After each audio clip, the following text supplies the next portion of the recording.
Bonsoir à toutes et à tous. Merci d'être de nouveau avec nous ce soir. Alors, vous savez, on est conseillères consulaires toutes les deux aux Pays-Bas. On a travaillé sur l'organisation du premier débat à Amsterdam, qui a remporté un grand succès.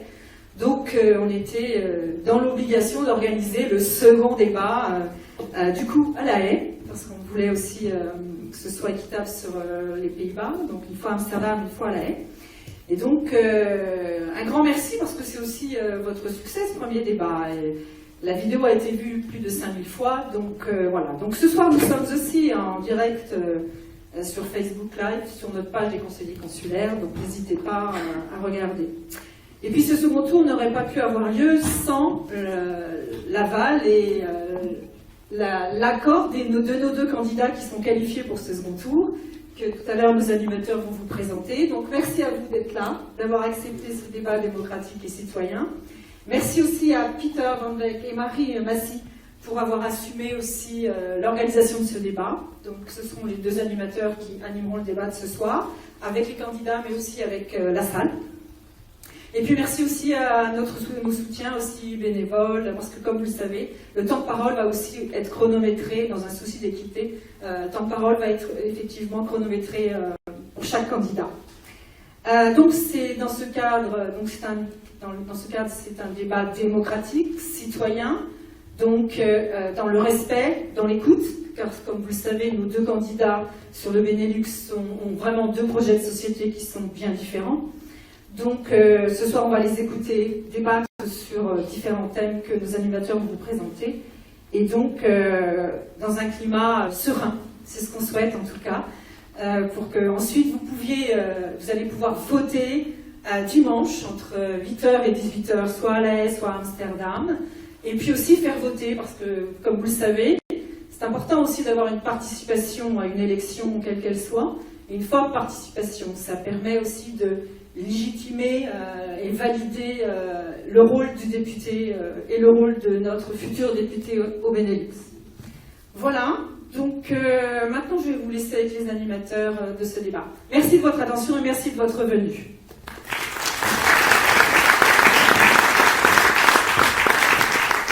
Bonsoir. Bon, je voudrais d'abord remercier Catherine et Hélène pour avoir organisé, pris l'initiative d'organiser ce débat et le débat qu'on a fait il y a 15 jours. Bon, je vais, avec Marie Massy, présenter ce débat ce soir dans son organisation. Bien évidemment, les candidats, c'est les personnes qui vont parler le plus. Vous allez pouvoir écouter ce que ces candidats pensent des sujets que nous allons aborder. La structure de la soirée est à peu près la même, à peu près comme ça. D'abord, on va avoir une courte introduction des deux candidats, ils vont pouvoir se présenter. Ensuite, on va aborder dans des blocs de 20 minutes 4 thèmes qui sont l'Europe, l'écologie, l'économie et l'emploi. Et on se posera enfin la question si oui ou non il faudra aller vers une nouvelle démocratie. Donc ça nous amènera vers à peu près 20h50, après lesquelles les deux candidats auront quelques minutes pour résumer leur position. Dans les 4 thèmes, il y aura 2 minutes pour chaque candidat pour exposer leur point de vue spécifique sur ce thème. Ensuite, on va poser quelques questions et il y aura aussi la possibilité, si on a le temps, de vous faire poser des questions vous-même. Avec ça, je voudrais quand même vous demander d'éteindre vos téléphones, de veiller à ce que ces téléphones ne font pas de bruit pendant le débat. Et je voudrais surtout aussi éviter que ce soit un débat qui soit rythmé par des applaudissements. Ce n'est pas un match, c'est un débat. Je pense qu'on peut passer à la première question. Marie Massy, vas-y. Donc, avant de rentrer dans le vif du sujet, nous voudrions déjà que vous vous présentiez l'un et l'autre. Donc, vous avez en commun d'être deux candidats jeunes, de résider et de travailler à Bruxelles et de travailler au Parlement européen. Sophie Rousset.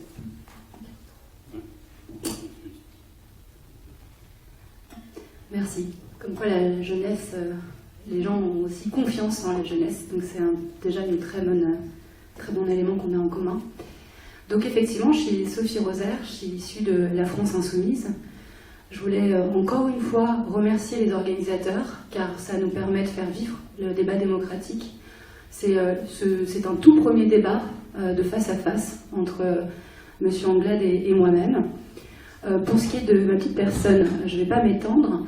Je crois que ce qui est important dans mon parcours, c'est le fait que j'ai résidé beaucoup à l'étranger au cours de ma vie, dans des pays très différents, que ce soit au Mozambique pendant mon enfance, plus récemment en Hongrie et aujourd'hui depuis 4 ans à Bruxelles, où je travaille au Parlement européen pour un groupe parlementaire de gauche sur les questions d'affaires étrangères. Le lien qu'on a avec la République française quand on est français de l'étranger est assez particulier. Je crois qu'il est relativement fier, mais aussi plus critique parce qu'il est riche des apports des différents pays dans lesquels on réside. Ça, c'est le premier élément, et je pense qu'au cours des 4 thèmes, on va pouvoir le développer avec vous. Donc, j'ai été dans un premier temps investie très tôt en janvier par les groupes d'appui locaux, et non par Paris, les groupes d'appui de la France Insoumise. Et donc, je mène campagne et terrain depuis activement. Mais dans ce deuxième tour, je souhaite incarner plus large, je souhaite incarner un rassemblement autour de 3 piliers qui me paraissent fondamentaux: la démocratisation des institutions de la Ve République contre une tendance actuelle à la concentration des pouvoirs qui me paraît inquiétante. Pour l'écologie aussi, et la transition énergétique, vous le savez, c'est la ligne de fond de notre engagement, chez nous à la France Insoumise, mais aussi chez les écologistes, et au-delà même. Et enfin, la question sociale, parce qu'on ne peut pas se satisfaire du taux de chômage des jeunes en France, mais en Europe plus largement, des travailleurs pauvres également. Il y a 9 millions de pauvres en France, mais 11 millions de travailleurs précaires en Allemagne. Ce sont des systèmes qui ne nous contentent pas. Voilà, dans cette campagne de second tour, je suis soutenue par les écologistes et différentes formations de gauche. Un des points fondamentaux qui va nous opposer sur le projet que porte M. Macron et son représentant local dans cette élection, c'est ces 3 piliers dont je vous ai parlé, mais aussi la question de la protection des plus faibles. Et aussi pour les Français du Benelux, cela va nous concerner, parce que cette politique de rigueur actuelle, qui n'est pas du tout nouvelle, mais en réalité, là,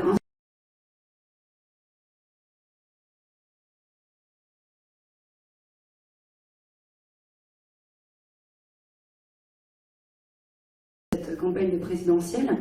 Et c'est donc la première porte d'accès à nos droits pour nous, parce que c'est une porte d'accès qui nous permet de faire de recherches en emploi francophone, par exemple, dans nos 3 circonscriptions. Tout ça, c'est des services qui, depuis 2007, ont été fortement amoindris. On y reviendra. Je termine. Mon bulletin de vote, j'aimerais vraiment qu'il incarne un recours à la Macron-mania actuelle, un espèce de fanatisme partagé par beaucoup, mais qui empêche le débat démocratique. Je crois qu'il est très important aujourd'hui de faire vivre une assemblée multicolore pour le bien même de la démocratie. Merci Sophie. Merci, bonsoir à tous. Donc, je suis Pierre-Alexandre Anglade, je suis le candidat de la République En Marche, le mouvement d'Emmanuel Macron, le président de la République. Je suis très heureux d'être ici ce soir à La Haye. C'est la 3e fois que je viens en 3 semaines aux Pays-Bas. J'avais manqué le premier débat avec les autres candidats parce que le même soir, il y avait la ministre de l'Enseignement supérieur, Frédérique Vidal, qui venait à Bruxelles et je devais l'accueillir en tant que représentant du mouvement sur la circonscription. Et donc, il m'avait été demandé de le faire et je l'avais fait avec grand plaisir parce que c'est une femme de grande qualité. J'avais été représenté par Benoît Cunier, qui est ici ce soir, qui est le référent d'En Marche aux Pays-Bas. Et donc, je le remercie encore pour sa présence ce soir-là. Je voulais aussi remercier les conseillers consulaires et toutes celles et tous ceux qui ont organisé ce débat, qui ont organisé le premier, parce qu'effectivement, c'était un grand succès.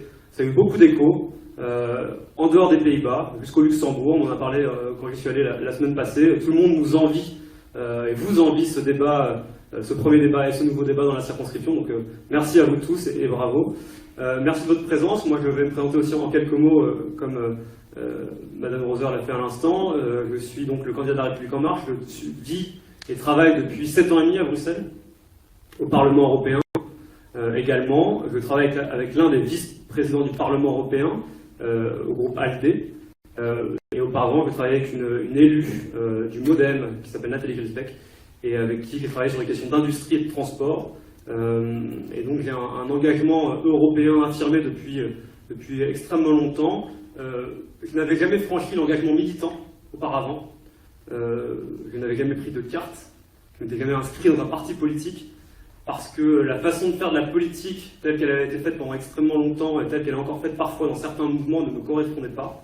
Une vie politique de laquelle la société civile avait été largement exclue parce que les partis politiques traditionnels l'avaient verrouillé de l'intérieur, et que si vous n'apparteniez pas à un certain sérail, c'était extrêmement difficile de s'y impliquer. Si vous étiez un jeune homme ou une jeune femme, on vous disait très régulièrement allez dans un groupe de jeunes, militer, et éventuellement quand vous serez des adultes, vous pourrez venir faire de la politique avec nous. C'était pareil pour les femmes.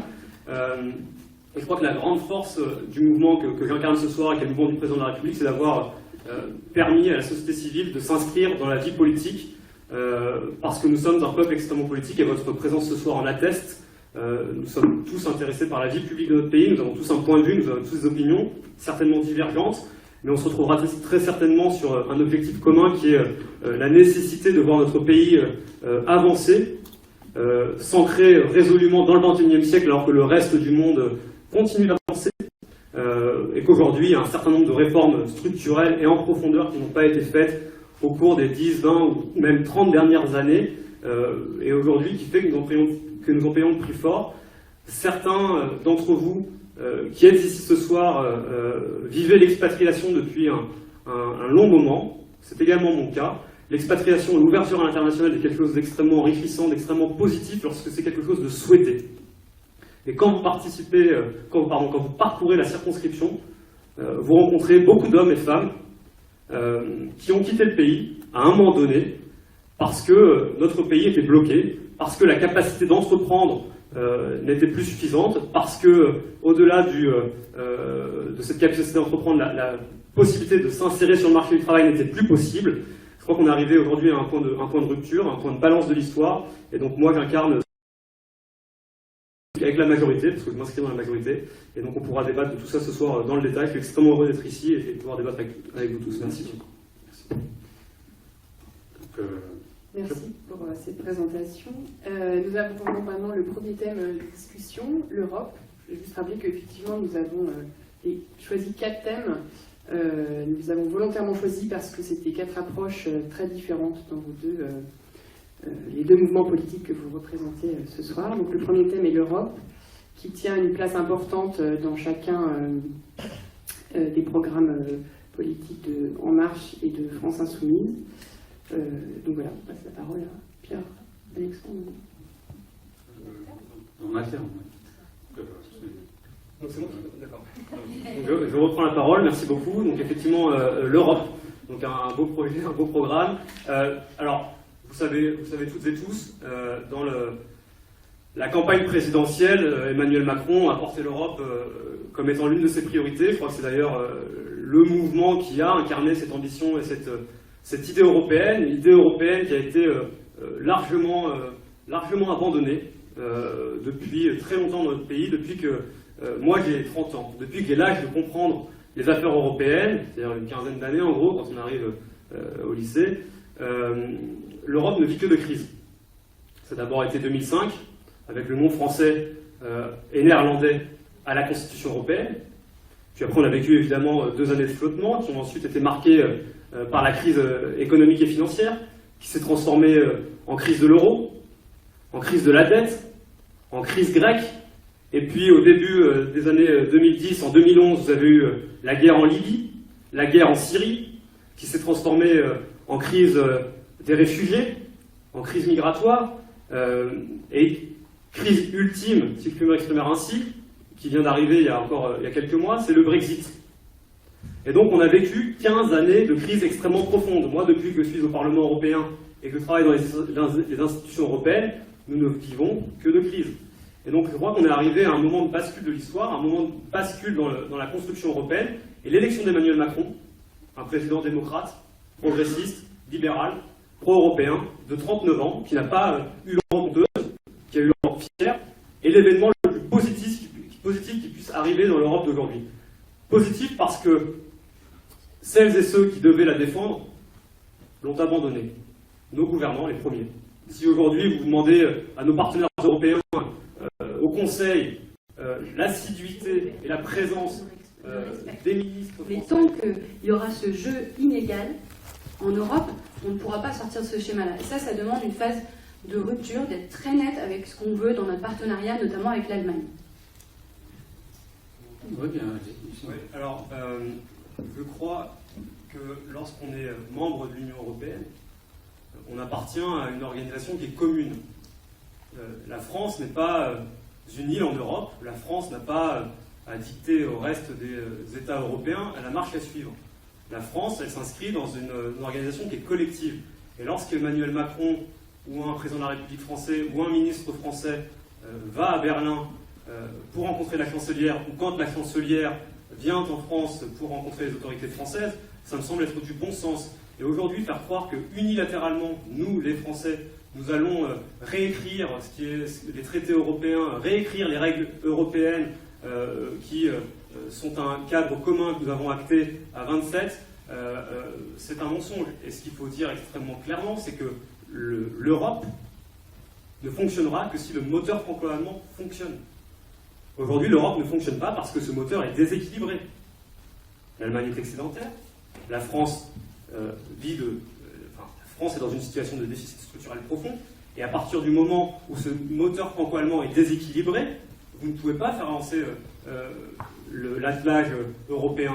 Et donc, quand on va voir les Allemands à Berlin, ou quand les Allemands viennent nous voir à Paris, ou quand nous allons voir les Néerlandais à La Haye ou nos partenaires européens, ce n'est pas aller demander la bénédiction, c'est simplement prendre acte qu'aujourd'hui la France seule n'existe pas et que nous existons dans un ensemble cohérent, et cet ensemble cohérent c'est l'Union européenne, et qu'il faut effectivement le faire avancer, et qu'aujourd'hui les Allemands sont en situation de force, il faut le reconnaître. Je rebondis juste très rapidement.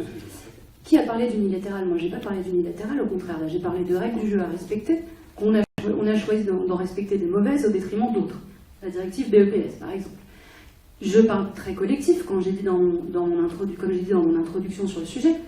La France, pourquoi la France irait seulement parler avec l'Allemagne de Madame Merkel? La France a aussi beaucoup à faire avec les pays du Sud. Parce que si on veut parler harmonisation sociale et fiscale, encore une fois, on a beaucoup à faire avec des pays comme l'Espagne, la Grèce, le Portugal, l'Italie, ou encore sur la crise migratoire. Pourquoi la France n'a pas pris les devants et dit « je ne vais pas laisser la Grèce et l'Italie toutes seules gérer cette crise migratoire ?» Parce qu'il fallait attendre que les 28, et notamment les pays de l'Est, on va se cacher derrière un petit doigt sur la question, que les pays de l'Est soient d'accord. Donc on voit bien que c'est une situation inextricable. On ne faut pas attendre toujours de l'UE 28. Il faut le faire. Et c'est la responsabilité de la France, pas parce qu'elle veut jouer toute seule, parce qu'effectivement, dans la balance du couple franco-allemand, mais dans la balance dans l'Europe, quand vous voyagez aussi un peu, vous entendez souvent le fait qu'on reproche, vous dites, mais où est la France, où est la voix de la France, on ne l'entend plus. Voilà. Oui, non, mais très bien. Mais sur la crise migratoire, alors là, on ne peut pas accabler le président de la République actuel d'être responsable de la crise migratoire, d'autant plus que, et en plus, par ailleurs, là on parlait de l'Allemagne. Alors, s'il y a quelque chose sur lequel on peut peut-être s'accorder, c'est le rôle qu'a joué Angela Merkel dans la crise migratoire, rôle qu'aucun des dirigeants européens n'était prêt à accepter, et c'est elle qui a pris en charge le drame migratoire qui se passe en Europe. Et effectivement, le gouvernement français précédent n'a pas été au rendez-vous. Et encore aujourd'hui, il y a encore beaucoup de choses à faire. Mais dire que nos amis allemands sont défaillants dans beaucoup de choses, c'est peut-être le cas, mais sur la crise migratoire, en tout cas, ils ont été au premier rang. Emmanuel Macron, c'est dès le mois de janvier, enfin bien avant, mais dès le mois de janvier, a réitéré dans la campagne présidentielle, dans une tribune dans le monde, son soutien à la politique de la chancelière en matière d'accueil des réfugiés. Et Gérard Collomb? Je ne sais pas, non mais on ne va pas commencer à s'interrompre parce que sinon on n'en sortira pas. Et donc, non, parce que sinon on ne va pas s'en sortir. Donc voilà, il faut remettre aussi les choses un petit peu en place. De ce point de vue-là, sur la crise migratoire, je pense qu'on peut s'accorder sur le fait que le mouvement qu'incarne et que je porte dans cette élection, qui est celui du président de la République, est au rendez-vous. Une dernière réaction ou peut-être quelqu'un dans le public quelqu'un a une question dans le public? Vous levez les mains, je vous vois bien, mais vous êtes trop sage. Personne? Je remplis le vide, sinon. On a une question là-bas. Ah ben j'arrive.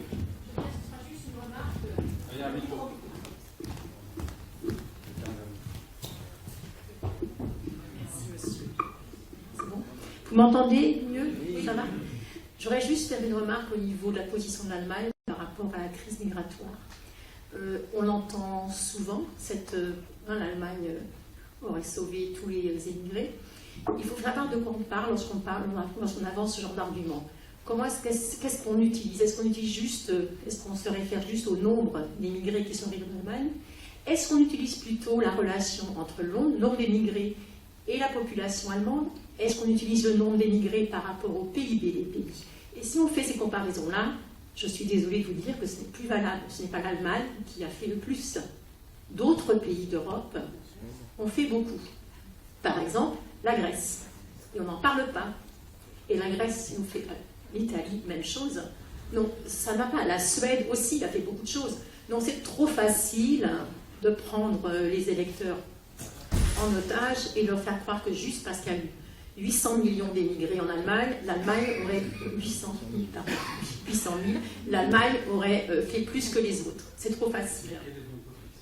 Mais j'ai bien dit au départ que je n'avais pas de questions à poser, mais que je voulais juste faire une remarque. Merci. Est-ce qu'un des deux candidats a envie de rebondir sur ce que vient de dire Madame? Tous à la fois, quand même. Moi, je peux bien rebondir, parce que vous avez raison, il n'y a pas que l'Allemagne qui a pris sa part de responsabilité dans la crise migratoire. Et effectivement, les pays du Sud, les Italiens et les Grecs en tête, de fait de leur géographie, ont accueilli une grande partie, si ce n'est la majorité, de celles et ceux qui sont venus trouver refuge chez nous. Ce que je dis en revanche, c'est qu'Angela Merkel a eu le courage politique, à un moment donné, d'affirmer haut et fort que c'était du devoir des Européens, des Allemands, des Français, de l'Union dans son ensemble, d'accueillir celles et ceux qui fuyaient la guerre, celles et ceux qui fuyaient les persécutions. C'est tout ce que je dis. Moi, je ne défends pas l'Allemagne outre mesure, c'est tout ce qui est disait là-dessus, on est en train de parler de l'Allemagne. Mais évidemment que je reconnais largement l'apport des pays du Sud, qui sont d'ailleurs laissés seuls face à cette situation. La France n'est pas suffisamment présente, et moi j'espère que le gouvernement qui est le nôtre et l'Assemblée nationale qui en débouchera pourra pousser vers plus de solidarité européenne, parce qu'effectivement, il y a des champs du possible qui n'ont pas été exploités. Et donc, ça, c'est quelque chose qui a été exprimé extrêmement clairement dans notre position, mais je suis d'accord avec vous. On parlait de l'Allemagne, mais j'aurais dû en parler d'autres. Salut.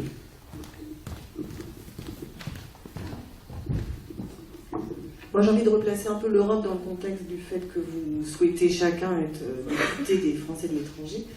Le fait que vous soyez député des Français de l'étranger qui vivent au Benelux, en quoi vous pensez que vous allez pouvoir amener quelque chose de différent, comme a pu le faire Philippe Cordery lors de son dernier mandat, au sein de l'Assemblée nationale? Quel sera votre Benelux Touch? Quelle sera votre contribution? En quoi, pas forcément en quoi vous allez nous apporter des choses à nous par rapport à l'Europe, mais en quoi le fait que vous soyez député des Français du Benelux apportera quelque chose à l'Assemblée nationale française? Madame Roser, s'il vous plaît, vous avez... Alors déjà, l'éducation à l'Europe.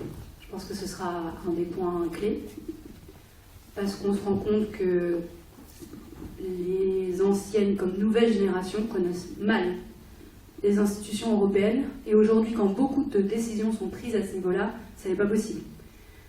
C'est pas possible de... Alors c'est vrai que c'est compliqué, hein, Conseil européen, Conseil de l'Union européenne, prise de décision, c'est assez compliqué, mais je crois que vraiment renforcer dans les classes, avec les initiatives de nombreuses associations, l'éducation aux institutions, mais aussi à la culture européenne, c'est un aspect assez important. Le deuxième aspect, c'est siéger au sein de la Commission des Affaires étrangères, et en particulier de la Commission des Affaires européennes. Après, c'est possible que l'organisation change au fur et à mesure, et notamment faire la transparence et expliquer un des points forts où se passe beaucoup de prises de décision, la question du semestre européen. Je pense que là, vraiment, ce sera aussi un des points forts. Je m'engagerai à faire un compte-rendu très lisible à chaque grande décision européenne, notamment en matière de semestre européen. Et puis le dernier axe, peut-être tout aussi fort, c'est une des premières responsabilités d'un député des Français du Benelux en particulier, mais aussi à l'Assemblée nationale, c'est la question de la ratification ou non de l'accord Union européenne-Canada, le CETA. Donc voilà, moi sur ces choses-là j'ai beaucoup écrit, on peut en parler plus tard si vous voulez. Je pense que c'est un danger d'abaissement des normes sociales et environnementales européennes. Donc je serai clairement engagée contre, et je défendrai aussi, comme la mandature précédente, comme certains élus de la mandature précédente, à demander une compatibilité, à vérifier la compatibilité de cet accord avec le droit européen. Ça, une initiative trans-européenne, travailler avec les autres parlements européens, ce qu'on appelle un carton vert, c'est tout à fait possible de le faire, et ça je m'engage. J'en ai déjà parlé avec beaucoup de personnes qui siègent au Parlement, que ce soit espagnol ou même néerlandais, j'en ai parlé la semaine dernière avec quelques élus néerlandais. Voilà, faire un carton vert pour vérifier la compatibilité avec le droit européen. Monsieur Anglade. Oui. Alors, qu'est-ce qu'on peut apporter comme touche européenne, nous qui sommes des Français du Benelux, et comme député à l'Assemblée nationale, je crois qu'il y a beaucoup de choses à faire. La première des choses, c'est effectivement apporter d'Europe, un petit peu d'Europe, pardon, dans une institution qui est extrêmement franco-française, qui est à bien des égards n'a pas fait sa mise à jour, qui est restée extrêmement recroquevillée sur elle-même. Et donc moi, avec mon expérience européenne et cette vie à l'étranger, j'entends ouvrir un petit peu l'Assemblée nationale en y apportant de la culture européenne, cette culture d'ouverture, cette culture de transparence. On parlera plus tard de nos institutions, mais on peut dire beaucoup de choses sur l'Europe et ses institutions, mais les institutions européennes sont infiniment plus transparentes que celles qu'on peut connaître dans notre pays. Et donc il y aura de ce point de vue-là une mise à jour à faire. Je crois par ailleurs que siéger à l'Assemblée nationale dans la Commission des affaires européennes, pourquoi pas? C'est une commission intéressante. Je crois que notre défi, c'est de réussir à amener de l'Europe dans toutes les politiques sectorielles. Et se rendre bien compte qu'aujourd'hui, l'Europe, c'est pas une politique qui doit être à part. L'Europe, c'est pas les affaires étrangères. L'Europe, c'est nous. Et l'Europe, c'est notre vie au quotidien. Et l'Europe, aujourd'hui, vous en avez dans les finances, dans l'éducation, dans la santé, dans les droits sociaux, dans l'économie. Et que si vous voulez faire en sorte que la France puisse, puisse être mise à jour et intégrer une dimension européenne, il faut ouvrir ces commissions parlementaires qui sont pour le moment extrêmement recroquevillées sur elles-mêmes. Et puis après, moi ce que j'aimerais apporter, c'est toutes les bonnes pratiques qu'on peut avoir ici au Benelux, aux Pays-Bas, au Luxembourg, en Belgique, qui font que la vie ici est parfois plus souple, on peut entreprendre plus facilement. On a, par exemple, au Luxembourg, vous avez quelque chose d'extraordinaire, ça s'appelle guichet.lu, vous avez un numéro, ça vous suit pour tout, vous avez tous vos droits sociaux, l'administration peut voir peut interagir directement pour vous présenter, etc. Apporter un petit peu de modernité qu'on connaît ici au Benelux et qui manque parfois en France. Et sur le CETA, moi je vais juste réagir à ça parce qu'on a effectivement une vision extrêmement différente du sujet. Moi, le CETA, je le soutiens. Je ne dis pas pour autant qu'il ne faut pas être critique, mais si on n'est pas capable, nous, Européens, de signer un accord de libre-échange avec le Canada, qui est un des pays les plus modernes qui soit, qui ait les standards environnementaux et sanitaires les plus élevés au monde, avec qui signera-t-on des accords de libre-échange? Quels seront les débouchés pour nos entreprises européennes? Et je rappelle que dans le CETA, il y a quand même un certain nombre de sauvegardes qui permettent aujourd'hui d'avoir une certaine sérénité sur la qualité de cet accord. Et par ailleurs, je rappelle qu'Emmanuel Macron s'est engagé à avoir une commission qui étudiera, avant la ratification par l'Assemblée nationale, les 1000 pages de l'accord, et qui, en fonction de l'avis de cette commission, permettra d'aller plus loin ou pas. Mais aujourd'hui, il faut arrêter de penser que l'Europe peut vivre en dehors du commerce international. Après, on peut discuter de la nature de ce commerce international. Mais aujourd'hui, si l'Europe n'est pas capable de signer un accord de libre-échange avec le Canada, avec qui signera-t-on des accords? Oui, la question c'est, on n'est pas contre les échanges, la question c'est quels échanges? Et la question du libre-échange tel qu'il est prévu avec le Canada, c'est les normes environnementales les plus élevées, comme le fracking, qui est pourtant interdit, vous l'avez d'ailleurs annoncé que vous vouliez interdire le fracking en France. Qu'est-ce qu'on fera quand vous aurez du gaz importé du Canada, une viande bovine avec des normes environnementales moins élevées, parce qu'avec les antibiotiques, on sait ce que ça représente. Et en plus, qu'est-ce que ça veut dire quand vous avez des élevages bovins en France, ou le fait qu'il faudrait manger largement moins de protéines carnées? Un des gros aspects de l'accord, c'est quand même ça, hein, et ça pose beaucoup de questions aux agriculteurs.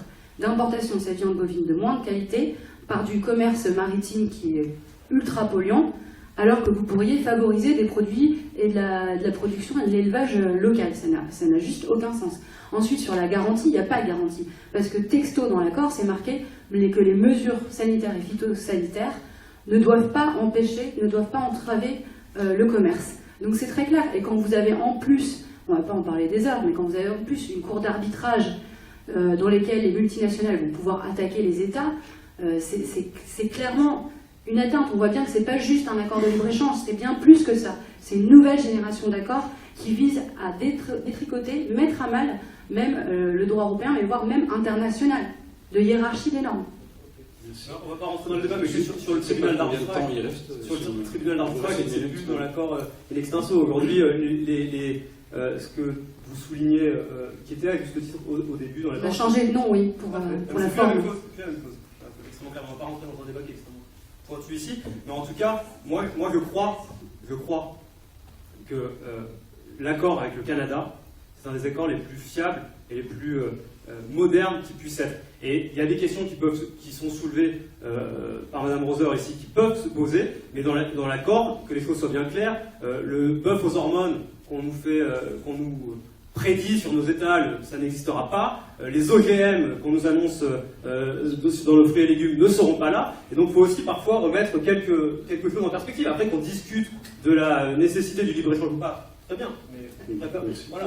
Bon, il faudrait vraiment faire du fact-checking. Je vous demande de faire du fact-checking sur ces points-là, parce que c'est vraiment pas vrai. C'est vraiment pas vrai. Mais bon, je vais prendre juste l'étude de la Commission européenne, puisque vous semblez penser que ça va être vraiment salvateur. L'étude elle-même de la Commission européenne, c'est que ça va produire une croissance. Quelle croissance, c'est une autre question. Une croissance de 0,08%. Ça, c'est les études les plus optimistes. D'accord? Donc je vois vraiment pas l'intérêt, encore une fois. Tandis que les autres études, par contre, en termes de destruction d'emplois, alors là, il y a pléthore de chiffres. Ça, on peut prendre les chiffres. On va pas prendre les chiffres à l'envers, mais en l'occurrence, ça va permettre aux entreprises européennes d'avoir accès à des marchés publics auxquels elles n'ont pas accès aujourd'hui. Il faut aussi remettre les choses en perspective. Très bien, bon, merci beaucoup. Je pense que là, on pourrait entamer le deuxième thème de cette soirée, qui est l'écologie. Est-ce qu'on avait préparé une belle question pour commencer le débat? Non, mais justement, l'accord CETA a un peu amorcé la question écologique qui aussi oppose vos deux mouvements. Pour France Insoumise, il est question de planification écologique. Pour En Marche, la question écologique a été plus discrète pendant la campagne présidentielle. Maintenant, elle est à l'ordre du jour aussi. Est-ce que vous pourriez justement dire quelle est la place de l'écologie dans vos différents mouvements politiques, et en tant que député, quelle place vous comptez lui accorder aussi? Une autre question, monsieur. Je pense que c'est votre tour. Allez-y. Effectivement, en plus, historiquement, notre pays a été en pointe des technologies, et on a fait le nucléaire. Je crois qu'aujourd'hui, il y a un constat commun, c'est qu'il doit être dépassé. La question est plus oui ou non, mais quand et comment. Nous, on propose 100% d'énergie renouvelable d'ici à 2050, mais on pense que c'est un engagement qui doit se faire maintenant, avec des investissements concrets lancés maintenant. Sur le sujet, d'ailleurs, il ne faut pas s'empêcher d'aller voir ailleurs. En l'occurrence, aux Pays-Bas, vous avez des parcs éoliens marins qui sont vraiment très intéressants, mais il y a aussi d'autres solutions. C'est des mix, il y a aussi la géothermie.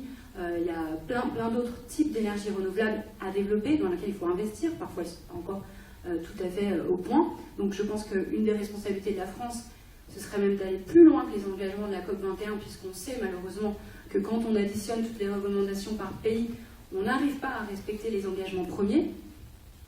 Ensuite, nous, on défend une agriculture paysanne qu'on a chiffrée dans un livre entier, avec des propositions qui pourraient créer jusqu'à 300 000 emplois. On défend, je l'ai dit tout à l'heure, les circuits courts, 100% de bio dans les cantines scolaires, dans les cantines d'entreprise. Ça, c'est des choses qui sont facilement, entre guillemets, implémentables, si je peux faire un anglicisme, sous un quinquennat. On était dans les 2 minutes. Monsieur Angla. Alors, pour rebondir sur votre introduction, qui était un petit peu une forme de provocation, dans laquelle vous disiez que la place de l'écologie était absente, ou en tout cas peu visible, dans le projet d'Emmanuel Macron. Effectivement, c'est un procès qui a été fait pendant un procès, en tout cas, c'est quelque chose qui était soulevé pendant la campagne présidentielle et qui, à mon sens, qui était erroné. Parce que Emmanuel Macron, il propose très clairement, dans son projet, un nouvel modèle de croissance fondé sur la transition écologique, sur les industries de demain, sur les industries d'avenir, et sur l'agriculture de demain, que c'est sur un plan de 50 milliards qu'il veut proposer pour le pays, 15 milliards sont consacrés à la transition énergétique et écologique, que près de 10 milliards sont consacrés à la rénovation des habitats et à la transformation de notre agriculture. Et donc dire que la place de l'environnement n'est pas centrale dans le projet d'En Marche, je trouve que c'était un petit peu galvaudé. Et puis je tiens quand même à rappeler que depuis le début du quinquennat, compte tenu du fait qu'il n'y a pas encore de majorité à l'Assemblée nationale, que celle-ci sera désignée ce week-end, le président de la République a quand même été extrêmement présent sur un certain nombre de dossiers, notamment les dossiers environnementaux. Et aujourd'hui, force est de constater que celui qui a pris le lead, notamment après le retrait américain de l'accord de Paris, c'est Emmanuel Macron. Et qu'Emmanuel Macron, c'est Mouvement En Marche. Que le ministre de l'écologie du gouvernement français, c'est Nicolas Hulot. Ministre que les gouvernements successifs ont souhaité, les uns après les autres, faire rentrer dans leur gouvernement, qui a été candidat à la primaire pour l'élection présidentielle d'Europe Écologie Les Verts. In fine, c'était notre amie députée européenne, Eva Joly. Mais je tiens quand même à rappeler cela. Donc voilà, il y a beaucoup d'autres choses, on pourra revenir dans le débat, parce que je pense que j'ai dépassé mes 2 minutes déjà. Oui, mais, c'est bien ça. Oui, du coup, j'aimerais... Oui, on rentre dans le débat là. On rentre dans le vif du débat. Et derrière la communication politique, vraiment, qu'est-ce que ça veut dire? Il y a une feuille de route du gouvernement qui a été annoncée cette semaine, si ma mémoire est bonne. Une feuille de route en matière de transition énergétique. Donc ils annonceront le détail express la semaine prochaine, mais il y avait déjà pas mal d'éléments donnés, notamment sortir des énergies fossiles. Là,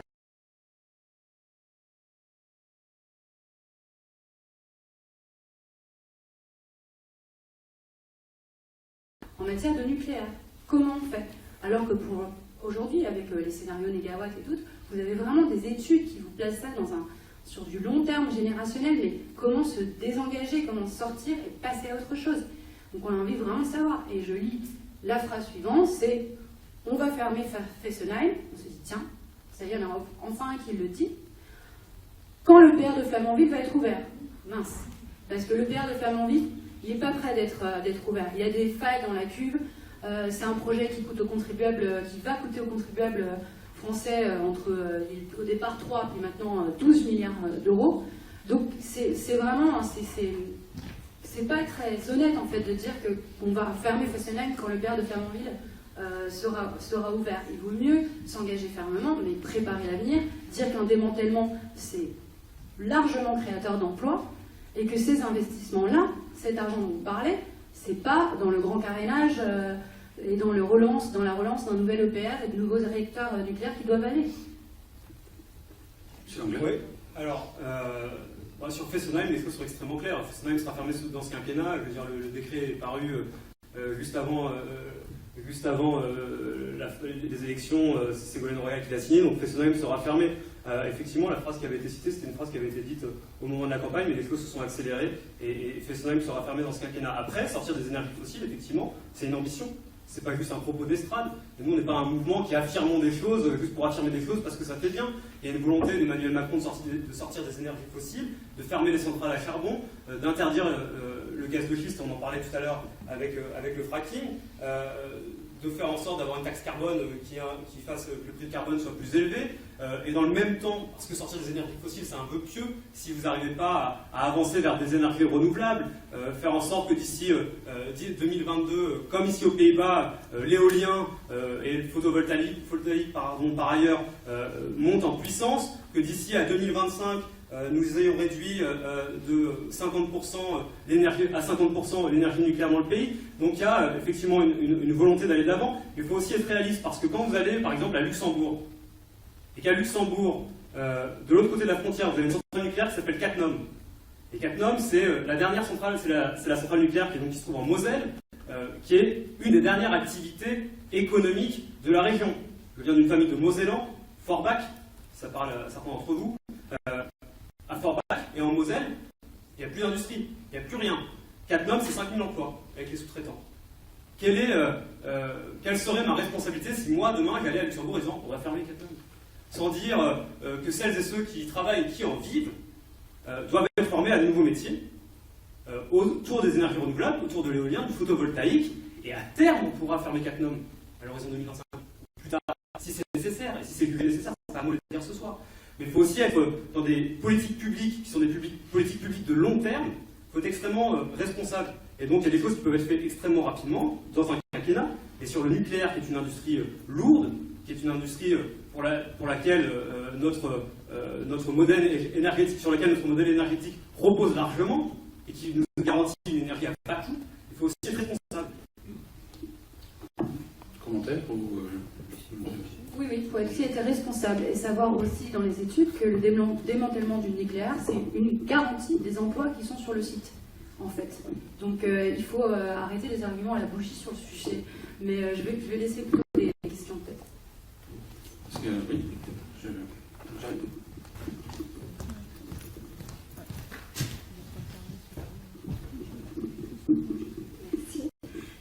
Donc moi, ma question, c'est par rapport à vous, Monsieur Anglade.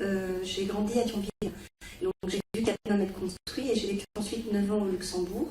Et je peux vous dire que cette présence d'une centrale nucléaire à la frontière du Grand-Duché posait aussi de gros problèmes au Grand-Duché, aux populations locales, et ça posait aussi des problèmes en termes de politique étrangère.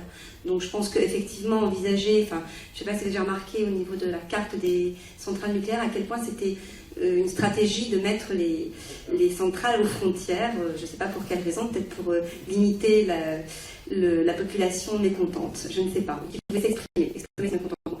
Donc en fait ma question c'est par rapport justement à cette réalité-là aussi des rapports internationaux et du fait que peut-être le démantèlement de certaines centrales nucléaires pourrait présenter un grand avantage à ce niveau-là aussi. Je voudrais juste votre commentaire là-dessus. Bien sûr, je peux réagir aussi. Oui. Alors, effectivement, vous avez raison, parce que quand on va à Luxembourg, c'est pas que les Français qui résident à Luxembourg qui vous en parlent. C'est les autorités luxembourgeoises. Quand vous allez dans le bureau du ministre luxembourgeois des Finances, 12e étage, vous avez vue sur Capnam. Et donc c'est une réalité qui est présente pour les Français du Luxembourg, mais aussi et surtout pour les Luxembourgeois, pour les Mosellans. Et puis par ailleurs, on s'est rendu compte depuis 1986 qu'effectivement, parfois, le nuage nucléaire pouvait passer les frontières. Et donc quand on parle de sûreté nucléaire, c'est pas quelque chose qui est franco-français, c'est quelque chose qui concerne toute la circonscription, qui concerne même toute l'Europe. Et donc effectivement, ça pose des problèmes dans les relations internationales. Le Luxembourg, le gouvernement luxembourgeois de Xavier Bettel, est prêt à soutenir et à aider financièrement. Donc effectivement, c'est des choses sur lesquelles il va falloir travailler. Moi, je serai un député, si je le deviens ce week-end, constructif, à l'écoute. Je ne suis pas quelqu'un de sectaire ni de dogmatique. Et de ce point de vue-là, je pense qu'il faut être extrêmement pragmatique et effectivement travailler au démantèlement de certaines centrales nucléaires et aussi générateurs d'emploi, mais il faut le faire avec sérieux et puis dans le temps. Voilà. Merci. Vous voulez réagir ou parce que je vois des mains levées, je vais y aller.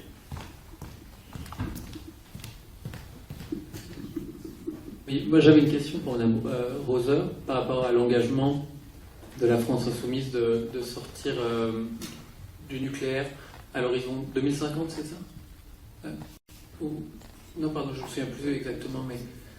Oui, ça doit être encore, parce qu'en tout cas, en fait, ce sera plus d'une génération, ça c'est sûr. Ce qu'on sait, c'est qu'on veut vraiment passer au 100% renouvelable d'ici à 2050. D'accord. En fait, je me demandais le sens de cet engagement, sachant que à l'heure actuelle, les énergies renouvelables par nature ont une productivité variable, qu'on ne sait pas stocker l'énergie, on ne sait pas encore si on saura le faire. Et donc, est-ce que ça veut dire qu'on va mettre l'accent sur les énergies fossiles carbone? Non, nous, on est très clair là-dessus, c'est pas pour autant qu'il faut booster les énergies fossiles.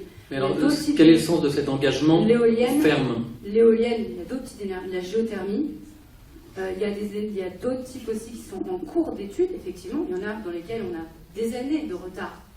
Je pense à l'hydrolienne, pour le coup, où on ne sait pas encore bien faire, mais ça demanderait juste un peu d'investissement.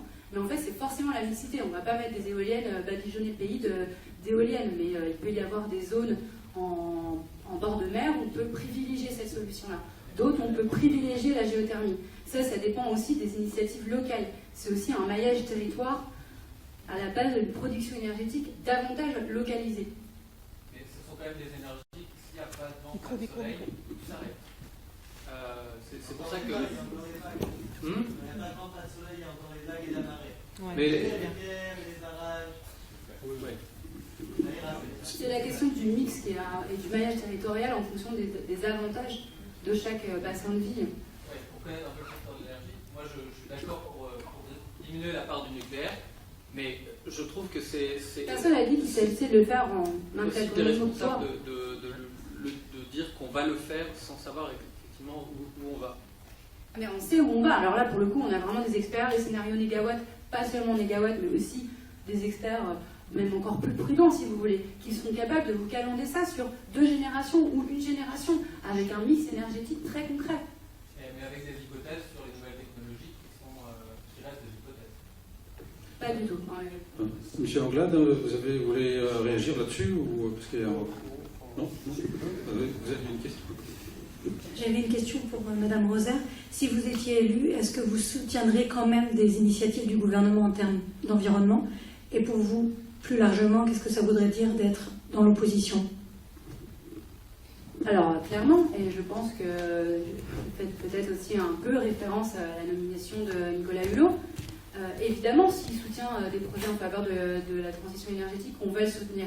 Moi, ce que je crois, ça n'engage que moi, mais je crois qu'en décembre, quand va arriver les projets de loi de finances, et où on verra clairement la part consacrée, la part du budget consacrée à chacun des domaines, peut-être le risque, c'est de voir que finalement ces engagements n'auront pas été aussi scrupuleux, parce que Nicolas Hulot n'est pas tout seul, qu'il y a un ministre de l'économie, qu'il y a un Premier ministre, qu'il y a un président. Et donc, oui, le soutenir, lui, dans cet effort-là, j'y crois dur comme fer. Et je pense que c'est aussi une des responsabilités des élus à l'Assemblée nationale de proposer des projets de loi de finances alternatifs. C'est une des prérogatives d'un élu. Donc ça, donc j'extrapole, je fais la transition avec votre autre sujet. Oui, la responsabilité d'un élu dans l'opposition, je ne suis pas en train de dire, très honnêtement, ceux qui me connaissent ne peuvent pas m'accuser de dogmatisme. On ne peut pas me dire, c'est parce que c'est proposé par lui que moi je vais voter tout contre. Ça ne marche pas comme ça, évidemment. Mais par contre, sur les grandes lignes, on est quand même fondamentalement en désaccord. Vous voyez ce que je veux dire? Donc oui, on votera, s'il y a un Nicolas Hulot qui propose quelque chose de bien, on votera pour, bien entendu. Mais le problème, et même le nerf de la guerre, hein, en général, c'est souvent l'argent. C'est souvent comment on planifie un budget, quelles priorités. Voilà, je pense que là-dessus, on aura vraiment une plus-value à avoir un Parlement qui ne soit pas monochrome. Merci. Alors, j'ai une question. Une question? Je pensais que vous comptiez le temps. Il y a le temps. Du moment que ce soit pour M. Anglade, parce qu'il y a encore plein de temps de parole. Monsieur Anglade. Monsieur Anglade, vous avez encore du temps pour répondre. Ça tombe bien, ma question s'adresse plutôt à vous, puisque Mme Rosa vient d'élaborer un peu là-dessus. La question, c'est, pour vous, qui est au service de qui? L'écologie au service de la finance? Est-ce qu'on utilise les énergies renouvelables et cette transition énergétique pour créer de la richesse, ou est-ce qu'au contraire, l'écologie doit être l'ambition en soi et on met l'économie et la finance au service de l'écologie et donc des ambitions futures? Je vais répondre extrêmement clairement. L'ambition écologique, c'est une ambition d'intérêt général et d'intérêt commun. On ne veut pas vous dire que l'écologie doit servir à un modèle économique, c'est l'inverse. L'économie et la finance et les capitaux qui existent et qui sont nombreux en Europe et qui ne sont pas utilisés doivent servir à la transition écologique, mais pas dans une perspective financière, dans une perspective d'intérêt commun et de bien commun. Ça me semble être du bon sens. Et voilà, donc moi, la réponse elle était simple, elle appelle une réponse extrêmement simple. L'économie, la finance doit être au service d'une transition écologique et énergétique qui est souhaitée par l'ensemble de la population. Et aujourd'hui, on ne peut plus, sur un sujet aussi important que celui-ci, on ne peut plus avoir de position partisane. C'est quelque chose sur lequel on doit tous se retrouver. Après, on va diverger sur les façons de mettre les choses en œuvre. Mais moi, les choses sont extrêmement claires. Les capitaux qui sont en Europe, qui sont extrêmement nombreux, on est assis sur des capitaux en Europe et qui ne sont pas suffisamment utilisés, devront servir, entre beaucoup d'autres projets, à aller vers la transition écologique, la transition environnementale, la transition énergétique, etc. Donc c'est très clair de ce point de vue-là. Merci. Est-ce qu'il y a d'autres personnes qui ont des questions pour M. Anglade sur l'écologie? Monsieur. Juste pour rebondir là-dessus, si on utilise des capitaux pour faire de l'écologie, à mon sens, c'est pas quelque chose qui rapporte beaucoup. Donc comment on arrive à convaincre des gens qui ont beaucoup de capitaux, justement, à investir dans quelque chose qui ne va pas leur rapporter beaucoup. D'accord. Alors donc, vous soutenez que l'écologie, qui est en fin de compte une transition nécessaire et qui, de ce qu'explique Mme Roser et ce que j'explique depuis tout à l'heure, est générateur d'emplois, ne rapportera rien et que les gens ne vont pas investir. Moi, je crois que c'est l'inverse. Je crois que c'est l'inverse. On s'en rend compte dans beaucoup de quand vous faites des visites de terrain. Depuis un mois, moi, je suis allé un petit peu partout dans la circonscription. J'étais il y a quelques jours dans le port autonome de Liège. Je suis allé voir une grande entreprise qui, à l'origine, n'avait pas vocation à être une entreprise, n'avait pas vocation à investir dans la transition écologique et dans la transition environnementale. Et c'est une entreprise qui a des moyens d'investir, qui génère 2 milliards de chiffre d'affaires par an et qui aujourd'hui développe une politique volontariste en matière d'environnement. Et donc je crois que les grands groupes internationaux aujourd'hui ont conscience de ça. Effectivement, il y en a certains qui ne sont pas au rendez-vous comme ils devraient l'être. Et ça, c'est parce que la société est en train de changer. C'est quelque chose qui est porté par ma génération, par d'autres d'ailleurs, plus anciens aussi, et qui est quelque chose qui est extrêmement présent dans notre culture, dans l'ère du temps. Et moi, je crois qu'on est vraiment à un moment de bascule, on est en train de changer de paradigme. Et moi, je suis convaincu que la transition énergétique... On pourra développer ça encore davantage. Madame Roser, vous avez Alors nous, votre on a introduction. on a passé 5 heures à chiffrer notre programme en direct. Vous pouvez trouver la vidéo en ligne. On a passé 5 heures, c'est transparent, absolu. Vous pouvez retrouver tous les chiffres. Donc, je vais prendre un exemple. Donc, sur le global, notre projet, c'était d'investir 175, ça je me suis perturbée dans ma tête, 175 milliards d'euros, mais avec des recettes chiffrées à 190. Je ne rentre pas dans le détail, je vais prendre un exemple, parce que j'ai que 2 minutes. Le SMIC. Notre projet, il est aussi là pour aider les plus fragiles d'entre nous. Augmenter le SMIC, nous, notre proposition, c'est de l'augmenter de 15%. L'augmenter de 15%, c'est indigne. C'est une question de dignité humaine. Aujourd'hui, le SMIC, il est 150 € de plus que le seuil de pauvreté en France. Et 2, c'est économiquement rentable, et très rentable, parce que ces gens-là ne vont pas épargner. Ces gens-là vont dépenser. On a chiffré à 85% qui va être réinvesti dans l'économie réelle. Aujourd'hui, quand vous voyez les carnets de commandes publiques vides, ou les carnets de commandes même des PME, TPE localement, c'est parce que les gens n'ont pas l'argent, n'ont pas cet argent pour dépenser, pour refaire une fenêtre du plus bénin au plus large. Donc voilà, c'est vraiment, ça c'est des engagements concrets, et ça permet en plus, ça a été calculé, hein, ça coûte 7 milliards, mais avec une rentrée qui est probablement calculée entre 2,5 ou 3 fois plus, j'ai pas le chiffre exact. Mais voilà, ça c'est un investissement rentable et humain. Merci. Monsieur Anglade, peut-être développer un sujet spécifique sur l'économie qui vous tient à cœur, l'emploi. Non, mais écoutez, oui, l'emploi c'est extrêmement important parce que c'est le cœur du problème français aujourd'hui.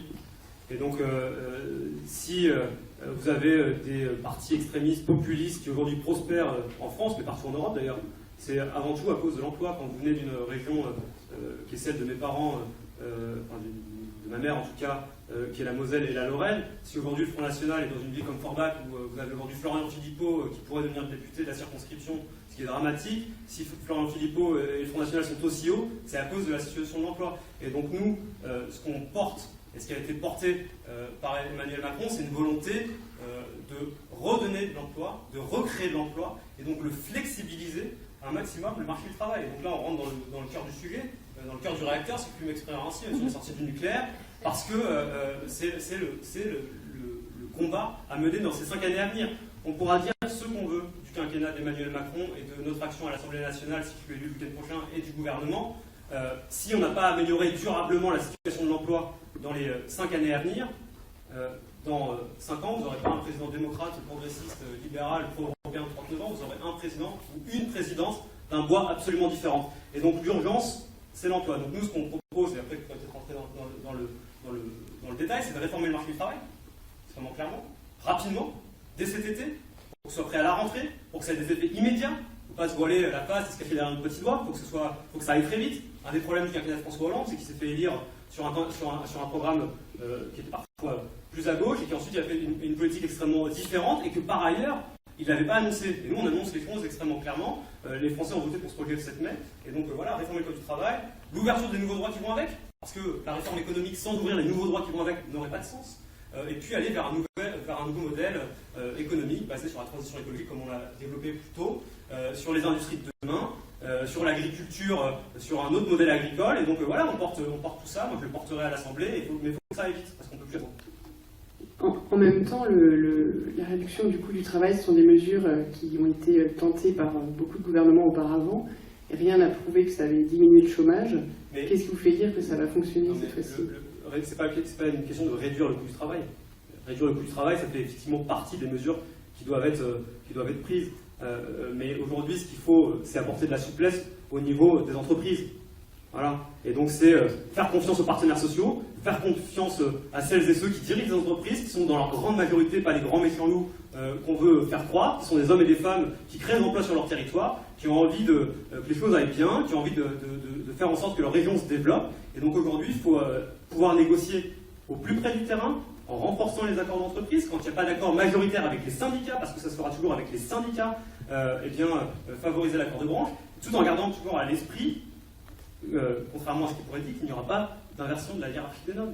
Quand il n'y aura pas d'accord d'entreprise ou d'accord de branche, ce sera toujours la loi qui définit le code du travail qui s'appliquera en matière salariale, en matière de temps de travail, d'égalité, etc. Voilà. En même temps, privilégier les accords à l'échelle de l'entreprise, est-ce que vous ne pensez pas que c'est quand même affaiblir les salariés? Quoi vous en disiez au niveau du rapport de force, un salarié est toujours subordonné à son patron? Mais je ne crois pas, parce que c'est une vision du travail un petit peu caricaturale. Effectivement, dans une entreprise comme dans la vie, comme tous les jours, il y a des rapports effectivement hiérarchiques. Bon, c'est comme ça, et moi je crois que c'est dans une entreprise, c'est effectivement il y a quelqu'un qui crée son entreprise, qui la développe, qui investit, qui prend du temps, qui prend des risques, et ça faut le mettre en avant. Après, il y a aussi des partenaires sociaux qui sont présents et qui sont là pour défendre les droits de celles et ceux qui travaillent dans les entreprises. Et aujourd'hui, il y a une représentation syndicale qui n'est pas suffisamment présente parce qu'il n'y a pas assez de salariés syndiqués dans notre pays. Donc il faut encourager parfois le développement de la représentation syndicale, mais surtout aussi arrêter d'émietter la représentation syndicale avec différents corps qui représentent les salariés. Aujourd'hui, on en avait 3, 4, 5 qui représentent entre les comités d'hygiène, etc. Il faut arriver à quelque chose de plus concentré qui renforcera les droits de celles et ceux qui sont dans l'entreprise. Et quand vous aurez des partenaires sociaux qui seront plus concentrés, comme je le disais, vous arriverez à des accords, à des négociations qui seront plus fortes. Mais aujourd'hui, rester sur un modèle qui en fait émiette la représentation des salariés, ça ne permet pas d'aller de l'avant et d'obtenir des bons accords. Donc nous, quand on parle de réforme du marché du travail, forcément, ça parle à une certaine partie de la population, ça peut paraître dur, mais nous, quand on dit qu'on va réformer le marché du travail, on va permettre de négocier au plus près de l'entreprise, parce qu'il y a des réalités qui sont différentes, mais aussi en même temps donner plus de représentativité aux syndicats, donner plus de représentativité à celles et ceux qui représentent les salariés, et en fin de compte, ouvrir ces nouveaux droits. Parce qu'aujourd'hui, quand vous êtes un entrepreneur, un agriculteur, un indépendant, et que vous vous lancez sur le marché du travail et que votre entreprise échoue, vous êtes sans filet de sécurité. C'est pour votre pomme. Et donc ça aussi, il faut être extrêmement conscient de celles et ceux, il faut soutenir celles et ceux qui ont envie de créer, qui ont envie d'entreprendre. Et donc voilà, il y aura une réforme du marché du travail, mais qui s'accompagnera de nouveaux droits. Le projet d'Emmanuel Macron, c'est un projet qui est cohérent, qui est global, qui est différent de celui de Jean-Luc Mélenchon et de la France Insoumise, et on reviendra dessus. Mais c'est un programme qui se tient. Après, on peut débattre idéologiquement des choses, mais nous, on a une cohérence, et on la tiendra. Sûrement, vous voulez réagir. Vous avez répondu aux parties aussi à travers vos questions. Clairement, je veux dire, la hiérarchie, c'est une chose, l'inégalité, c'en est une autre. Les risques, c'est aussi les salariés qui les prennent. Et le droit de négocier son salaire et ses conditions salariales et travail directement avec son patron, c'est peut-être un droit, c'est pas anti-patron que de dire ça, c'est peut-être un droit, mais c'est aussi une mise en inégalité. Le code du travail, on peut dire beaucoup de choses. Moi, je suis d'accord, si vous voulez, on le réforme. C'est cette réforme-là qui m'inquiète. Parce qu'en fait, c'est le pilier, la base du droit, c'est la protection. C'est un minimum, un maximum. Vous voyez, une espèce de fourchette dans laquelle le droit doit se tenir pour éviter les abus. Et je crois que détricoter ça, c'est vraiment un risque de précarisation pour tous. Ça a été dit. Enfin, je veux dire, c'est le modèle, c'est vieux comme Schröder. C'est 11 millions de travailleurs pauvres en Allemagne, c'est des jobs des contrats 0 heure. Enfin voilà, quoi. Après il y a des gens qui sont pour ça, c'est leur droit. Moi, ce n'est pas vraiment mon combat. Vraiment, Donc je ne vois pas comment débattre plus longtemps là-dessus. C'est vraiment pour moi une mauvaise route. C'est celle qui... Il y aura beaucoup de choses à dire. La question du dumping, ben voilà, peut-être que la question du dumping, c'est un des problèmes du chômage en France. La question des délocalisations, c'est un des problèmes en France. Pourquoi on n'interdit pas les licenciements boursiers, par exemple? Pourquoi les LPO, c'est encore possible? Enfin, il y a plein de choses qu'on pourrait mettre sur la table avant ce que vous proposez comme une loi El Khomri bis, qui a été en plus, rappelons-le, l'année dernière, massivement rejetée par les Français quand même, et qui a été passée à coup de 49.3, et qui sera passée peut-être à coup d'ordonnance. C'est une réalité, moi je trouve que c'est vraiment une brutalité sociale en fait d'envisager ça, mais là pour le coup, on va autant sur l'énergie ou d'autres aspects, on a pu trouver quelques petits points d'accord, autant là on sera fondamentalement en désaccord, je crois. Merci. Des questions, je vois. Jacques.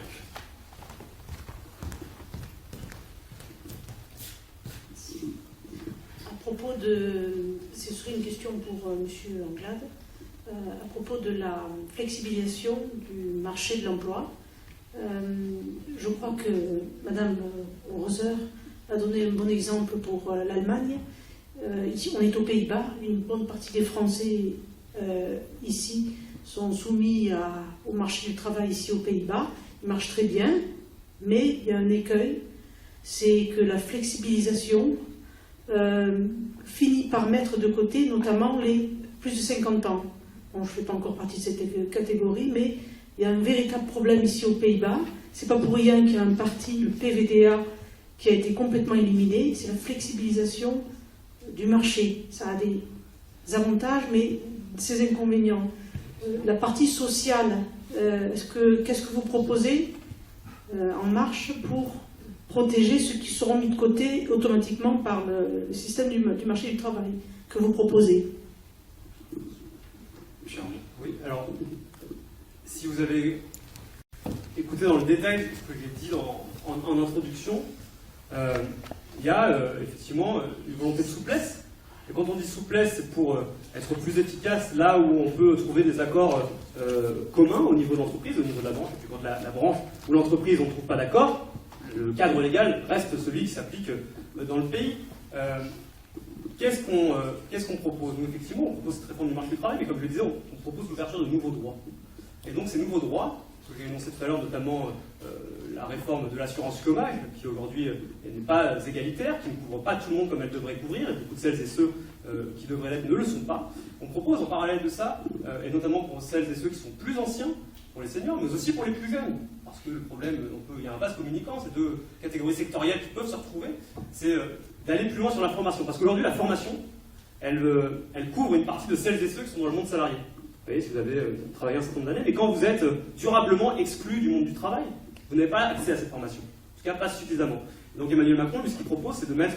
ce qu'il propose, c'est ce qu'il fera d'ailleurs, parce que c'est le mandat qui lui a été donné par les Français le 7 mai, c'est de mettre 15 milliards d'euros d'investissement dans un nouveau modèle de formation qui permettra de former celles et ceux, les plus jeunes, les chômeurs de longue durée, qui ont été durablement laissés sur le bord du chemin. Parce qu'aujourd'hui, bon, écoutez, si vous n'êtes pas un travailleur qualifié, si vous êtes peu qualifié, aujourd'hui c'est extrêmement compliqué pour vous de vous former à quelque chose de nouveau, parce que vous avez des mutations économiques qui ont été évoquées, parce que le monde évolue, parce que le monde est changeant, parce qu'il y a des entreprises qui effectivement partent à un moment donné, il y en a d'autres qui se créent, et donc il faut accompagner ces bouleversements en formant mieux les chômeurs de longue durée, en formant mieux celles et ceux, les jeunes en particulier, qui n'arrivent pas à s'insérer sur le marché du travail, qui ont eu des formations parfois qui ne correspondent plus aux demandes d'aujourd'hui, et puis les plus anciens, les seniors, en tout cas ceux qui ont plus de 50 ans, qui ont eu un travail à un moment donné de leur vie, mais compte tenu des évolutions sociétales, économiques, énergétiques, etc.,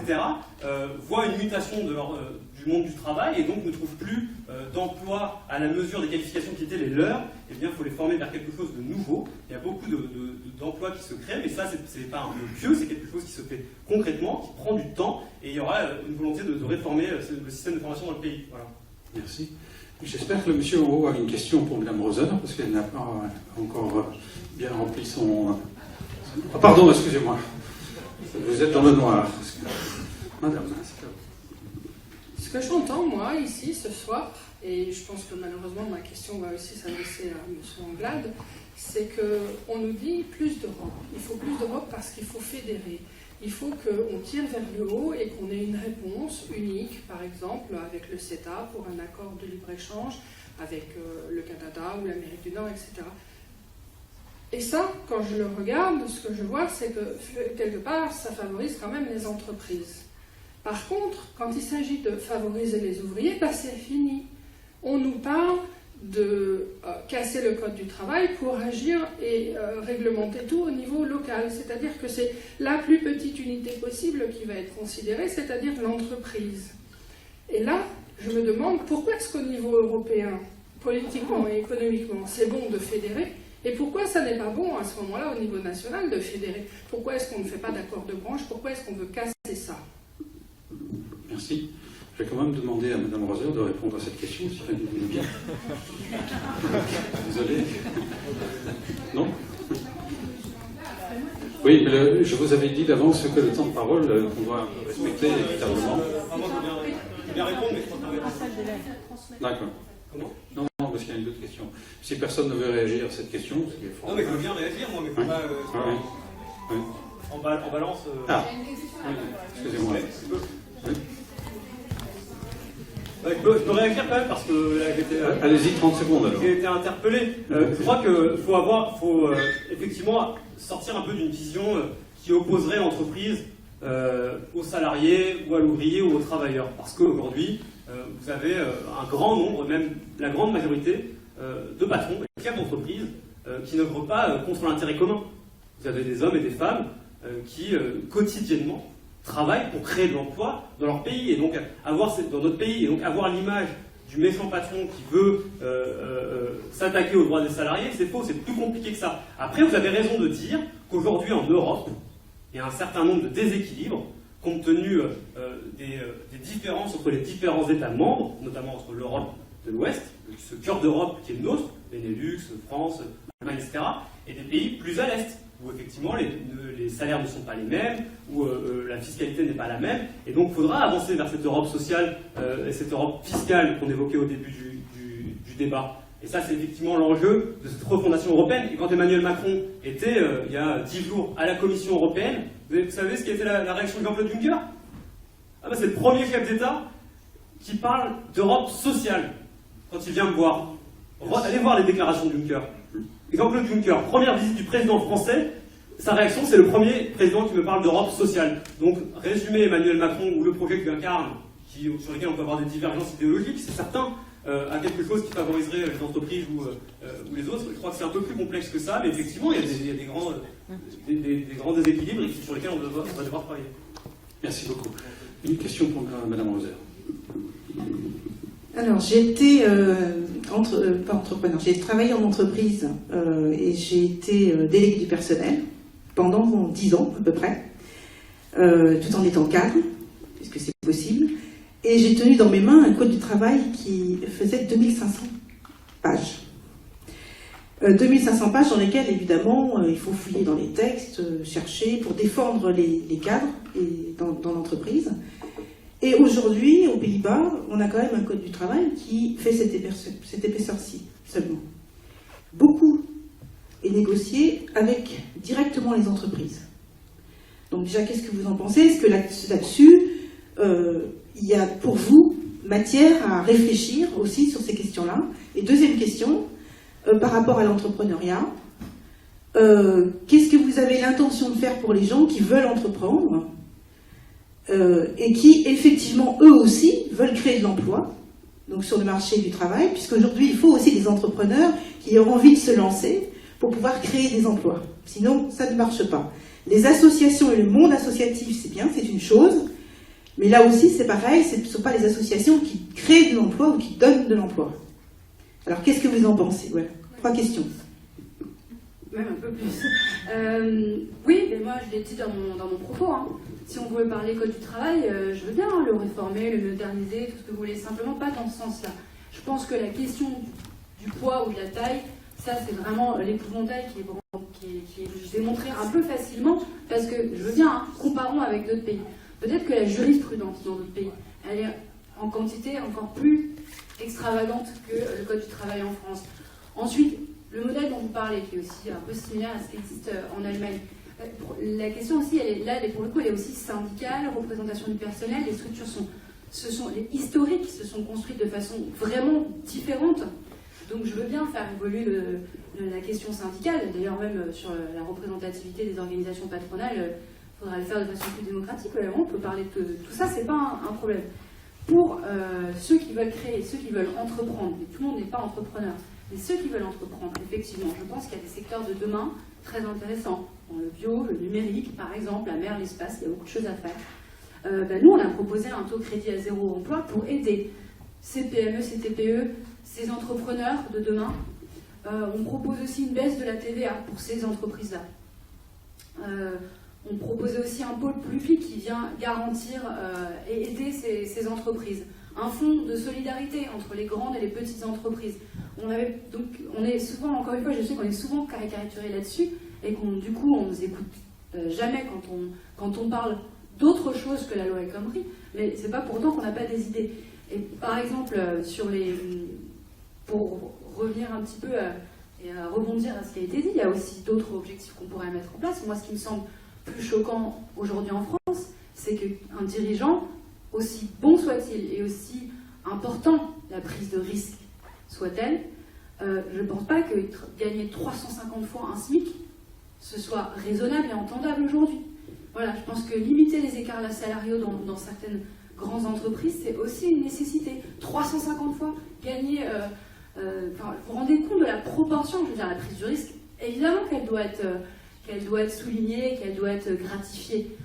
Mais voilà, parlons parachute doré, sinon, aussi. Vous voyez, je veux dire, c'est une question de voir global, de ne pas tout le temps mettre le curseur sur le coût du travail, le coût des travailleurs, et alors, le coût de la spéculation aussi.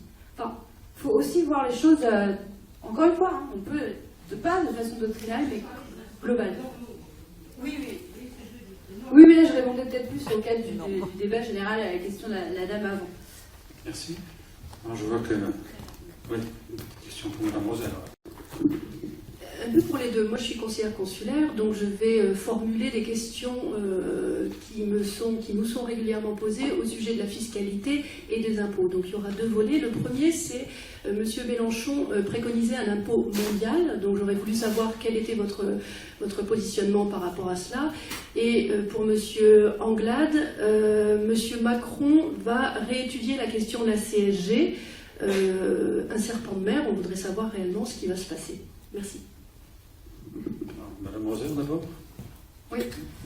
Alors, un impôt mondial, non, un impôt universel, dans le sens où, effectivement, demander à toute personne qui est française de contribuer au service public et à la gestion de l'État. Ça veut dire quoi? Ça veut dire, ça participe clairement d'une politique où, quand on dit arrêter l'austérité qui va toucher aussi les agences consulaires et les droits des Français à l'étranger, ça doit aussi se financer. C'est aussi un des leviers. Maintenant, moi, ce que je pense, c'est que ça marche dans un projet global de société, dans le cadre du présidentiel, et que dans le cadre d'un programme, dans le cadre d'un groupe parlementaire d'opposition ou quelque chose comme ça n'est plus viable. Je reviens juste sur un dernier point.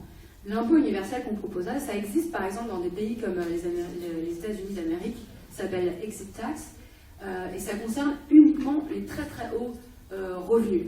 Donc ce qui se passe, c'est que l'extrême majorité des gens défont une déclaration fiscale et l'État américain leur dit merci, au revoir, vous payez plus d'impôts, et c'est le cas dans tous les pays de notre circonscription, vous payez plus d'impôts, en Pays-Bas je ne suis pas absolument sûre, vous payez plus d'impôts dans votre pays de résidence que dans votre pays d'origine, donc vous devez zéro. C'est comme ça que ça se passerait. Donc c'est dans le cadre d'un programme de lutte contre l'évasion fiscale, donc vraiment les très très hauts revenus. Par contre, je pense que dans le cadre des conventions fiscales, dans le cadre d'un travail de député à l'Assemblée nationale, des conventions fiscales et aussi la fuite des grosses fortunes, c'est un vrai sujet en fait. Il y a aussi, il ne faut pas se voiler la face, c'est aussi des grandes familles, des grandes fortunes qui sont installées juste à la frontière de la Belgique, de l'autre côté, juste à la frontière du Luxembourg, quand en parallèle, vous avez aussi une véritable, sur ces genres d'enjeux transfrontaliers, une véritable migration de la misère, on pourrait l'appeler, avec des gens qui viennent se faire soigner, ou par exemple, je pense à des personnes en situation de handicap qui vont faire des kilomètres pour être pris en charge en Belgique. Enfin, c'est indigne, quoi. Ce différentiel, moi, m'apparaît comme indigne. Voilà. Merci. Oui, alors moi, je vais rebondir d'abord sur à l'instant sur ce qui vient d'être dit sur les personnes en situation de handicap. Effectivement, ce sera juste une petite parenthèse, parce que quand vous êtes dans la circonscription, c'est quelque chose qui revient extrêmement souvent dans toutes les discussions qu'on peut avoir. Et je crois que de ce point de vue-là, je rejoins ce que vient de dire Madame Roser, un pays comme la France, deuxième puissance économique de la zone euro, membre permanent du Conseil de sécurité des Nations Unies, ne s'honore absolument pas à contraindre les personnes en situation de handicap à devoir quitter le pays et aller en Belgique. Pour revenir maintenant sur la CSG, effectivement, alors il y a deux choses dans la CSG. Il y a la CSG qui a été perçue indûment en 2012, 2013, 2014,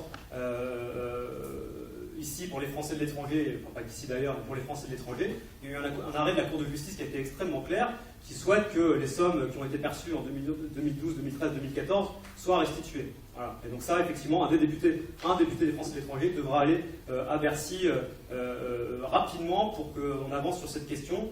On ne va pas tenir de propos d'estrade ce soir pour dire que ça va être comme ça et pas autrement, mais c'est quelque chose qui est prégnant, qui revient dans beaucoup de discussions, et donc effectivement, il faudra qu'on travaille dessus. Deuxième point, la CSG, parce que moi j'aime bien rebondir un petit peu là-dessus, parce qu'en ce moment on entend un petit peu tout et son contraire. Alors effectivement, il y aura dans ce que porte Emmanuel Macron une baisse des cotisations sociales, mais avec une légère augmentation de la CSG. On entend partout que ça va toucher les fonctionnaires, les retraités, les plus précaires, etc. Mais c'est faux. Cette augmentation de la CSG, qui est d'un point 0,7, qui est infime, enfin qui est réduite par rapport à ce que sont les baisses de cotisations sociales, ne concernera, en ce qui concerne les retraités, que les retraités les plus aisés. Et un retraité, c'est pas ceux qui gagnent 1200 ou 1300 euros par mois ou de retraite, ou même moins. C'est ceux qui sont à plus de 1500 euros de revenus, et par ailleurs, cette baisse de la CSG ne concernera, enfin, en fait, sera compensée par la suppression de la taxe d'habitation pour 80% des Français. Et par ailleurs, Emmanuel Macron s'est engagé à rembourser 100% des frais d'optique, sanitaires, enfin, les prothèses auditives, etc., pour les personnes les plus accueillies. Donc vous avez quelque chose qui se tient, qui est équilibré, mais je pense que ce n'est pas le cœur de votre question, mais j'avais envie quand même de racler sur cette histoire. Merci. Et qu'en est-il de la CSG à l'avenir? Il y a eu un arrêt de la Cour qui a été extrêmement clair pour les personnes qui vivent à l'étranger, donc il faudra le faire appliquer. Merci. Vous pouvez répéter le chiffre pour les personnes aisées? Non, c'est pas les personnes, on a souvent dit, on a même beaucoup dit dans la campagne que ça allait toucher les retraités les plus modestes. En dessous de 1500 euros, vous n'êtes pas concerné. Donc les personnes aisées, c'est à partir de 1500 euros. Non, c'est pas ce que je dis. Ce que je dis, c'est que celles et ceux qui gagneraient plus de 1500 euros auraient une augmentation de 25 euros de cette CSG. Il faut être extrêmement précis. Il faut arrêter de faire croire. Faut arrêter de faire croire que ça va être des sommes qui sont mirobolantes et qui sont par ailleurs compensées par la suppression de la taxe d'habitation et par un certain nombre de mesures par ailleurs. Merci. Vous avez sûrement envie de réagir là-dessus. Parce que sinon on va partir dans une bataille de chiffres. Moi il manque un zéro, c'est 250, pas 25. Non, que j'ai vu. D'accord, c'est 250 euros pour quelqu'un qui gagne 1500 euros. Franchement, il part jamais en vacances, hein, je pense. Et, à minima. Et sur le sujet général du CSG, vous avez envie de réagir? Non? Okay. Je pense que là, on a déjà dépassé notre temps qui était prévu. Oui, le dernier thème de cette soirée était vers une nouvelle démocratie, avec un point d'interrogation. Alors, ce que je suggère, puisqu'il ne nous reste pas énormément de temps, c'est que si ça vous va, qu'on vous fassiez tous les deux 2 minutes sur le sujet, et puis qu'ensuite on commence à laisser une question ou deux au public. Ouais, après, parce que 9h c'est fini. Oui. Alors, non, c'était vous qui... Non, c'est Madame Roser. Oui, allez-y. La démocratie, déjà, ça commence par le vote, et quand on voit le taux de participation sur notre circonscription, on se dit qu'on a encore du travail à faire. Ouais. Donc là, j'insiste vraiment à ce second tour, il y a une mobilisation. Vous le savez sans doute, nous on défend le passage à la 6ème République. Je ne vais pas m'étendre là-dessus en 2 minutes, mais par contre, un engagement fort qui va aussi dans le sens, avant ce passage à la 6ème République, et que j'ai tenu à présenter pendant ma campagne, c'est la question du lobbying. Et je veux vraiment que ce soit très clair. Pour moi, il faut vraiment travailler à encadrer strictement. Ça veut dire qu'aujourd'hui, et en plus on est tous les deux à travailler au Parlement européen, donc on connaît très bien cette question-là, il ne faut pas être hypocrite. Je pense qu'il faut absolument interdire l'entrée des lobbies au sein de l'Assemblée nationale, sauf consultation, audition, rendez-vous. Donc il faut que ce soit transparent, public, et notamment rendez-vous, que les élus prennent vraiment la responsabilité de dire j'ai vu un tel ou un tel, et je le mets dans mon agenda, je le rends public. Je pense que ça ferait beaucoup de bien, vu qu'on voit les nombreux conflits d'intérêts d'actualité. Je termine là en 2 minutes. Merci. Monsieur Anglade. Oui, alors moi je vais rebondir sur les 2 points qui ont été soulevés. Effectivement, la démocratie, ça passe par le vote, et effectivement, on ne peut pas se satisfaire des taux de participation qui ont été dans notre circonscription. Voilà. Ça a quand même été, au premier tour, particulièrement faible. On peut l'expliquer par plein de phénomènes, mais malgré tout, il était extrêmement faible. Et le taux de participation à l'élection d'hier soir en France, pour le reste du pays, dire, quand vous arrivez à moins 50% de participation, c'est qu'il y a quelque chose auquel les citoyens n'adhèrent plus, et donc ça, il faut l'entendre. Et moi, si je me suis engagé en politique, parce que comme je vous l'ai dit, je n'avais pas eu d'engagement militant et politique auparavant, je l'ai fait aussi pour ça, pour essayer d'ouvrir un petit peu la politique et permettre à celles et ceux qui voulaient retrouver leur place sur un prisme idéologique qui est le mien, évidemment, de pouvoir s'y intégrer. Sur les lobbies, qui est une question extrêmement importante, moi je crois à l'inverse qu'il faut encadrer extrêmement rigoureusement les lobbies, et qu'il faut arrêter de les sortir des institutions politiques. Parce qu'aujourd'hui, ce qui se passe en France, c'est que celles et ceux qui représentent des groupes d'intérêt, parce que le lobby ça peut être tout de suite un gros mot, ça peut être une association, ça peut être Amnesty, ça peut être Human Rights Watch, ça peut être tous les acteurs possibles et imaginables, c'est l'État français, quand vous êtes un parlementaire français par exemple, à l'Assemblée nationale, ils sont mis de côté, et donc vous les rencontrez en dehors de l'Assemblée. Et c'est là que le risque se fait, parce que c'est là que les copinages se font, c'est là que vous allez dans un bar, boire un café, etc., et puis un coup vous êtes invité au restaurant, c'est ça le danger. La vraie démocratie et la vraie transparence dans la relation avec les groupes d'intérêt, qui peuvent être des grandes entreprises, mais qui peuvent être aussi être des associations, c'est de les faire rentrer dans l'hémicycle. Pas dans l'hémicycle, pardon, c'est de les faire rentrer dans les assemblées. Et c'est de les recevoir, et effectivement, comme ça a été dit à l'instant, d'avoir le registre le plus transparent possible. Et de ce point de vue-là, l'Union européenne, qui n'est pas parfaite sur le sujet, est extrêmement et largement en avance sur ce qu'on est en France. Et donc moi, dans la loi de moralisation de la vie publique qui sera portée par le gouvernement et par la nouvelle Assemblée, c'est quelque chose que je porterai. Plus de transparence, encadrons les lobbies, mais arrêtons de les mettre en dehors, et c'est parce que c'est là que les comportements déviants se font. Merci. Oui, une courte réaction, parce que je vais essayer d'extraire 2 questions du public. C'est qui, lui? Monsieur là derrière, si vous pouvez passer le micro.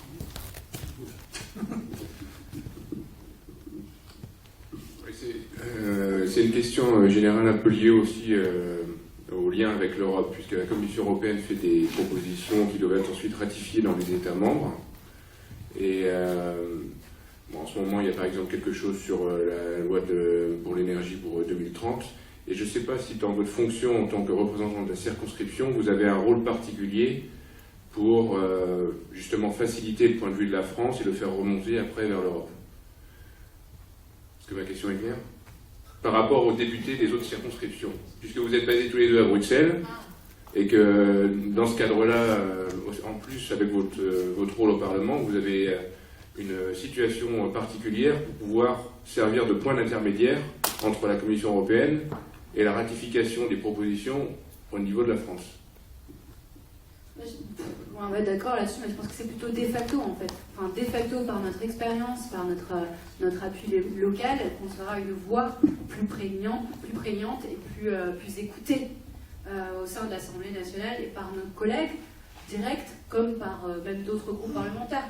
Je pense qu'il n'y a pas on n'a pas un droit, si vous voulez, à la parole privilégiée, mais c'est plutôt une situation de facto où on serait plus écouté.